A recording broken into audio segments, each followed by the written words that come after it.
యువాల్ Noah Harari రాసిన sapiens అనే book గురించి ఈరోజు మాట్లాడుకుందాం. ఈ పుస్తకం మొదటిసారి 2011లో ఇజ్రాయెల్లో విడుదలైంది. అప్పుడు ఇది హీబ్రూ భాషలో రాయబడి ఉంది. తర్వాత ఈ పుస్తకాన్ని ఇంగ్లీష్లోకి తర్జుమా చేసి 2014లో విడుదల చేశారు. అప్పటి నుండి 65 భాషల్లోకి ట్రాన్స్లేట్ చేయబడిన ఈ పుస్తకం 21 మిలియన్ కాపీస్ అమ్ముడైంది. హోమోసేపియన్స్గా పిలువబడే నేటి తరం మనిషి చరిత్ర మొత్తాన్ని విశ్లేషించే పుస్తకం ఇది. ఆనాటి రాతియుగం నుండి ఈ రోజు వరకు మనిషి చరిత్ర ఎలా మారిందో చెప్పే పుస్తకం సేపియన్స్. కొన్ని సిద్ధాంతాల ప్రకారం నియాండర్తల్స్ తర్వాత హోమోసేపియన్స్ వచ్చారంటారు. కానీ హోమోసేపియన్స్ భూమి మీద సంచరించే సమయానికి కనీసం మరో 6 మానవ జాతులు ఉన్నాయంటారు హరారి. హోమోసేపియన్స్ అనే పదానికి వైజ్ మ్యాన్ అనే అర్థం వస్తుంది. కానీ మనకన్నా నియాండర్తల్స్ చురుకైన వాళ్ళు. అయినా నియాండర్తల్స్ అంతరించిపోగా ఈ రోజు వరకు ఉండి మోడర్న్ మ్యాన్గా మారింది మాత్రం హోమోసేపియన్స్. మిగిలిన మానవ జాతులు అంతరించిపోయి హోమోసేపియన్స్ మాత్రమే మిగిలి ఉండటానికి 2 పాసిబుల్ ఎక్స్ప్లెనేషన్స్ ఇస్తారు హరారి. అందులో ఒకటి ఇంటర్బ్రీడింగ్ థియరీ. దీని ప్రకారం మనుషుల్లో వేర్వేరు జాతులకు చెందిన వాళ్ళు ఒకళ్ళతో ఒకళ్ళు కలిసిపోయి ఒకే జాతిగా పరిణమించటం. రెండోది రీప్లేస్మెంట్ థియరీ. అంటే ఒక జాతి మనుషులు రెండో జాతి వాళ్ళని అంతరించిపోయేలా చేయటం, వాళ్ళకి ఆహారం దొరకకుండా చేయటం, లేదంటే గొడవల్లో అంతరించిపోయేలా చేయటం అన్నమాట. ఈ 2 థియరీస్లో ఏది నిజమో తేల్చే చర్చలు ఇంకా జరుగుతూనే ఉండగా మనిషి ఒక మామూలు జంతువు నుండి అన్ని జీవజాతుల జాతకాన్ని రాసే స్థాయికి ఎలా ఎదిగాడో చూద్దాం. The cognitive revolution. దాదాపు 1,50,000 సంవత్సరాల క్రితమే హోమోసేపియన్స్ భూమి మీదకి వచ్చినా 70,000 సంవత్సరాల క్రితమే మన చరిత్రలో ఒక ఎవల్యూషనరీ లీప్ చోటు చేసుకుంది. అదే కాగ్నిటివ్ రెవల్యూషన్.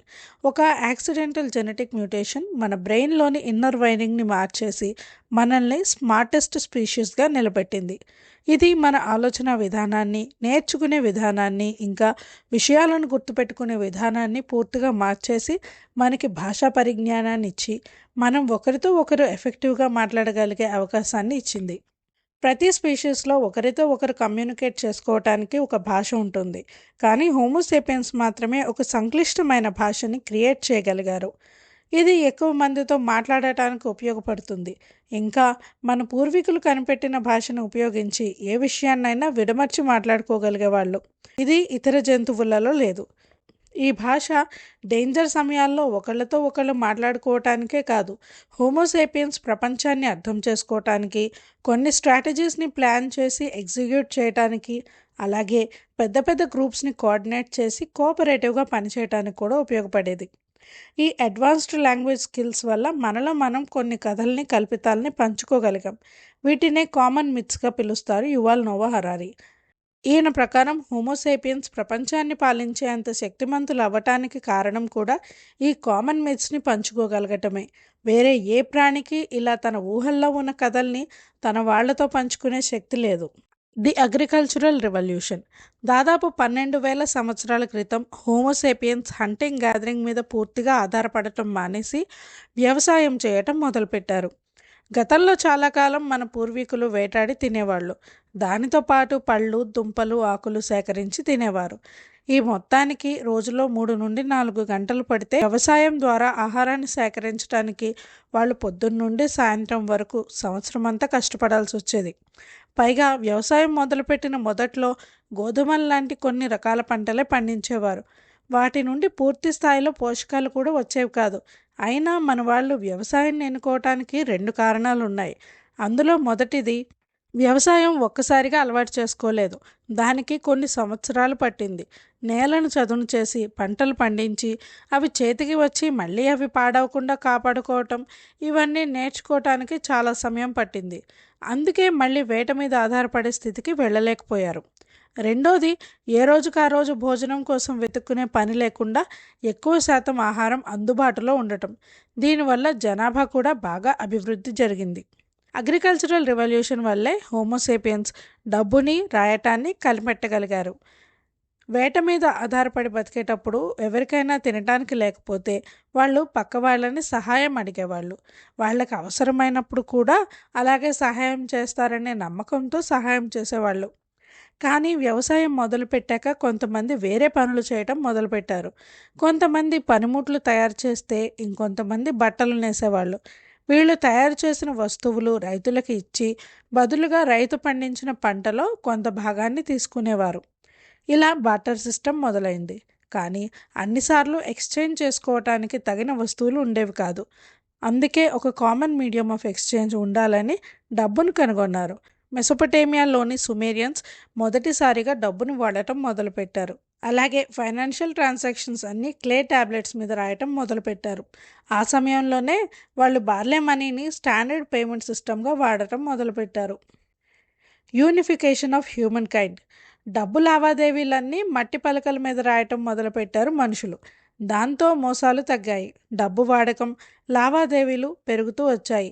ఎకానమీ పెరుగుతున్న కొద్దీ దాన్ని మేనేజ్ చేయడం కష్టమవుతుందని మనుషులకి డబ్బు, వస్తు లావాదేవీలకి నియమ నిబంధనలు ఏర్పాటు చేసుకోవటం మొదలుపెట్టారు.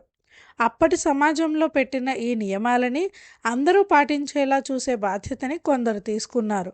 కాలక్రమేణా ఆ చిన్న సమాజాలు రాజులు రాజ్యాలుగా మారాయి. నియమాలు పాటించని వాళ్ళకి శిక్షలు వేసి అమలు చేయటం కూడా మొదలుపెట్టారు. రాజులు చక్రవర్తుల మాటకి విలువ పెరగటానికి తమని దేవుడే స్వయంగా నియమించారని చెప్పి ప్రజల్లో తమకు విలువ పెరిగేలా చేశారు. ఇలా మరోసారి మానవజాతి కల్పించుకున్న కామన్ మిత్స్ మనల్ని ఒక తాటిపై నడిచేలా చేశాయి. Scientific revolution. 16-17వ శతాబ్దాలలో యూరోపియన్ దేశాలలో సైంటిఫిక్ రివల్యూషన్ మొదలైంది. వైద్య రంగం చేసిన అనేక ఆవిష్కరణలు వేల మంది ప్రాణాలు కాపాడాయి. సైన్స్ ప్రాణాలు కాపాడటానికే కాదు, తమ రాజ్య విస్తరణకు కూడా ఉపయోగపడుతుంది అని భావించిన యూరోపియన్ రాజులు భూమి మీద మిగిలిన ప్రాంతాలు కనుగొనటానికి కోసం భారీ మొత్తంలో డబ్బు వెచ్చించేవారు. అలాంటి సందర్భాలలో ముఖ్యమైనది క్రిస్టోఫర్ కొలంబస్ చేసిన నౌకాయానం. బంగారం, వెండి లాంటి అపార సంపదతో నిండిన నేలను కనుగొన్నాడు. ఇక ఆ తర్వాత యూరోపియన్ దేశాలు ఇలాంటి ఎన్నో దేశాలని కనుగొనటంతో పాటు అక్కడ ఉండే ఇండిజినియస్ కల్చర్స్ని నాశనం చేశారు. యూరోపియన్స్ అడుగుపెట్టిన ప్రతి చోట వాళ్ళ కల్చర్ని అలవాటు చేస్తూ ప్రపంచీకరణకు పునాది రాయి వేశారు. ఈ కొలనైజేషన్స్ అంతమైన ఇన్నేళ్ల తర్వాత కూడా చాలా దేశాలు యూరోపియన్లు అలవాటు చేసిన సంస్కృతిని పాటిస్తున్నారు.